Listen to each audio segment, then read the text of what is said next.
My Dagestan, when traveled the set of the countries, tired after their farewell at home, I was turned back. In kind our me Dagestan has asked, whether the far age to you down like. On the mountain I have ascended, and from that height, by the all breast having signed to Dagestan has answered, many ages gone seen by me, but you, still the most beloved on the light. Rasul Gamzatov's poem about Dagestan begins with these words. Homeland, what is it? Each person has his own concept of homeland. For someone, there is a small homeland. This is the street, the house where he lives. And for someone, there is also a big homeland. This is a country where a person was born and grew up. In general, the concept of homeland doesn't depend on the territorial border. The main thing is that a person, wherever he is, knows that he is a part of this area. Homeland is a place where a person is drawn with all his soul and heart, where he would like to return regardless of any obstacles and circumstances. The place for which he stands like mountain and strives to protect, save, and preserve it. What does it mean to love the motherland, the fatherland? Yeah. You can often hear the phrase, love for the motherland. What does it mean? And in general, what is this love manifested in? Love for motherland is a sense of patriotism, a sense of pride in one's country, fatherland, or that corner of the earth that a person considers his homeland. Perhaps you will ask, what is it possible to love her for? I will answer that you can love and respect your homeland just like that, and not for something, for the fact that we have in it, for the fields, forests, seas, oceans, and just for the fact that we live here. And love for her should be manifested, first of all, in respect for the laws, the society of this country, in love for the history and the past of the motherland. Also, the willingness to stand up for your motherland in any situation is also a manifestation of patriotism. In my opinion, every person should decide for himself what the motherland means to him, to love it, and then do things that affect its further development. After all, this will be a manifestation of a sense of patriotism. There is such an expression, a nation that doesn't know its past has no future. We need to know our history, to know our ethnic identity, understand who we are, and always remember their righteous predecessors. Today I would like to touch on the topic of the great Imam Azim Muhammad and tell a little about his biography. Imam Ghazi Muhammad, also known as Kazimullah, son Muhammad, son Ismail, from the village of Gimri. The year of birth of the Imam is 1795th year.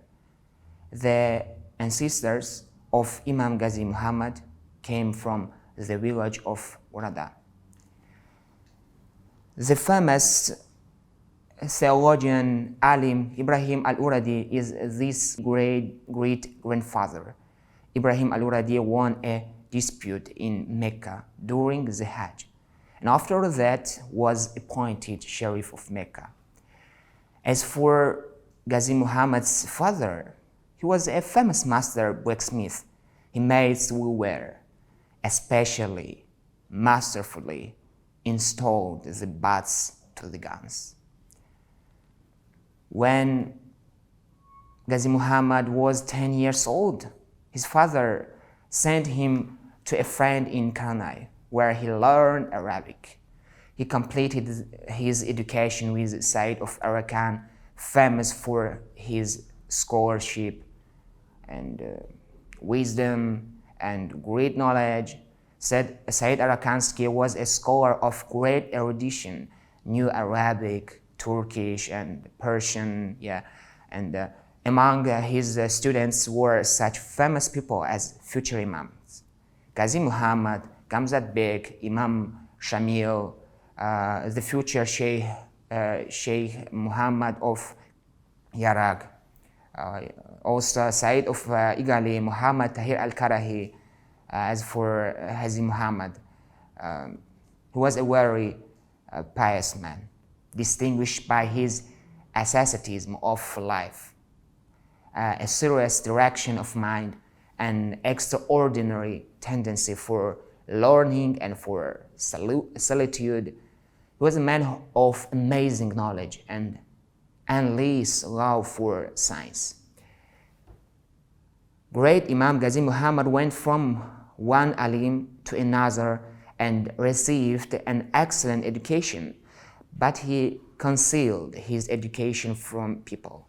And to those who asked, he replied that he was studying a grammar book, Jami. Once the famous at the time Alim Said of Arakan came to Gyumri on his own business.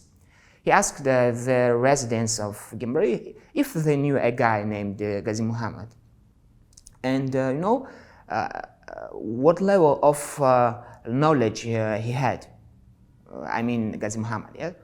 And he was told that Ghazi Muhammad said that he was studying grammar from the book Jami. It turned out that you don't know him, said Said. He is an alim who is difficult to find in our area.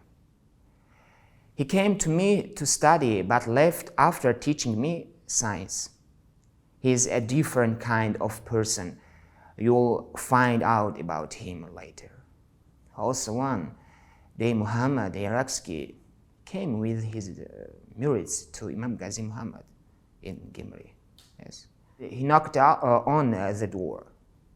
Ghazi Muhammad looked out, saw Iraqi standing at the threshold and closed the door, going back into the house and leaving him on the threshold. He didn't let in the teacher of the Naqshbandi Tariqa. Surprised by this, the murids, turning to the mentor, asked, "Teacher, what does it mean?" Revealing the wisdom of this, he calmed his murids. He explained what was happening by the fact that the Prophet Muhammad met with 4 caliphs in this room with the Ghazi Muhammad, who came to entrust him with becoming an imam. Look at the severity with which the Prophet appointed Ghazi Muhammad as imam. And each person has this own special virtues. Look at what a high dignity Ghazi Muhammad possessed. He studied science in the village of Dagestan and on the plain. When he completed his studies, knowledge seekers from different villages grouped around him.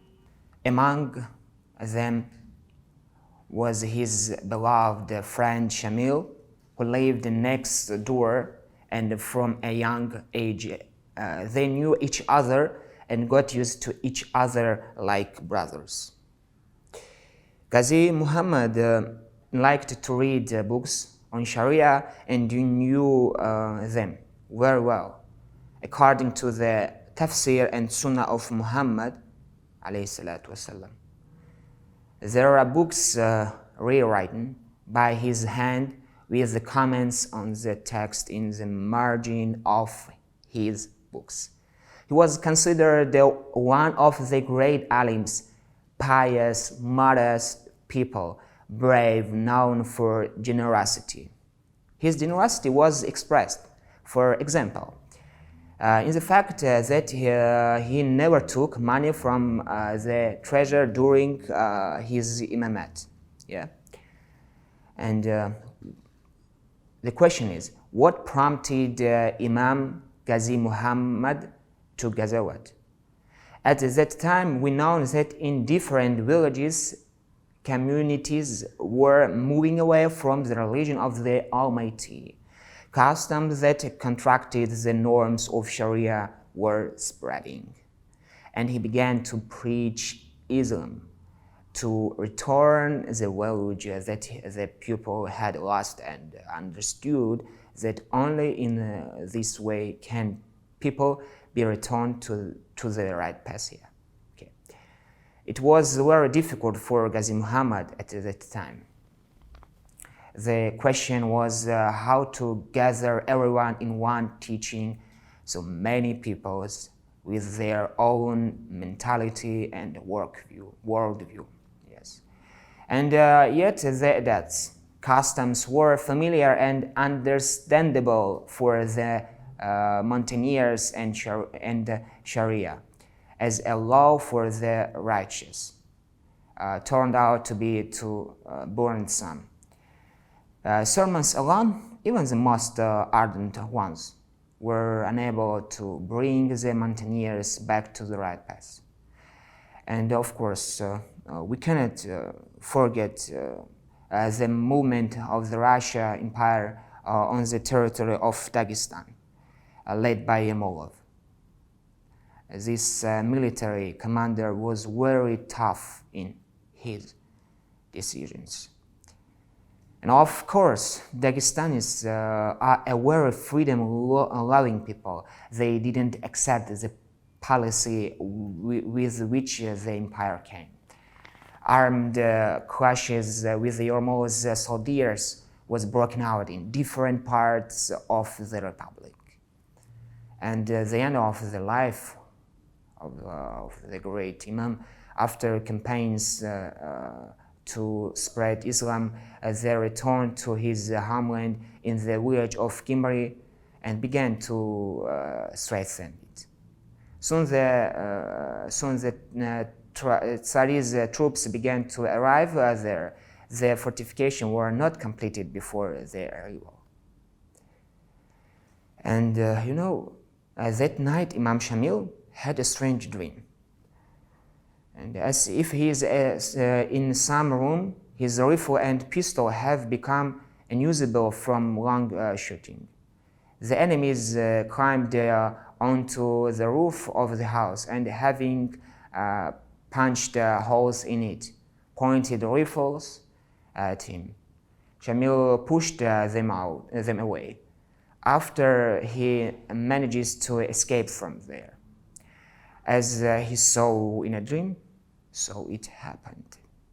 The next day, on Monday, the third day of the month of Jumadul Awal, the royal troops began an assault.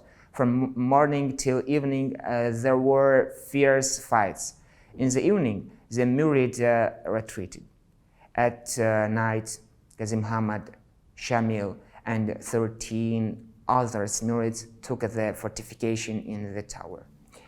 The enemies surrounded the tower.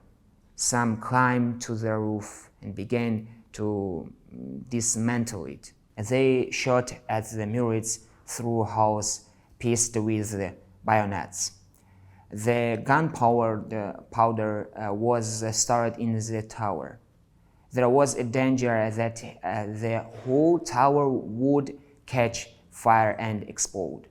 He said, I am dying for the sake of true Sharia, defending my free homeland on the outskirts of my village.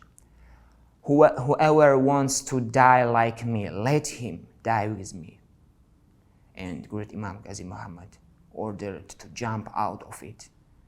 Having said these words, Ghazi Muhammad, like an eagle, flew out of the tower at the enemies.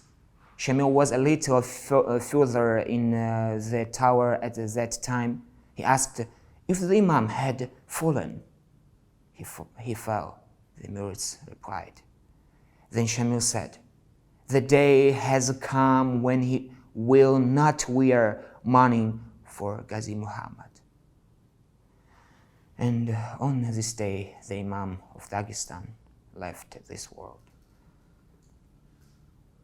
The body of Imam Ghazi Muhammad was identified with the help of munafiqs. And he was taken to Turkey. Such was the death of the great son of Dagestan, Shahid Alim Murshid, hero Imam, who led Ghazawat for 3.5 years, Ghazi Muhammad. In order to tell you the story about the Imam's campaigns, there is not enough time and energy. But here I wanted to touch a little on the life of our great Imam, the Sheikh of the Naqshbandi Tariqah. May the Almighty make us worthy to receive His barakat and shafaat. Amin. Assalamu alaikum. Thank you for attention.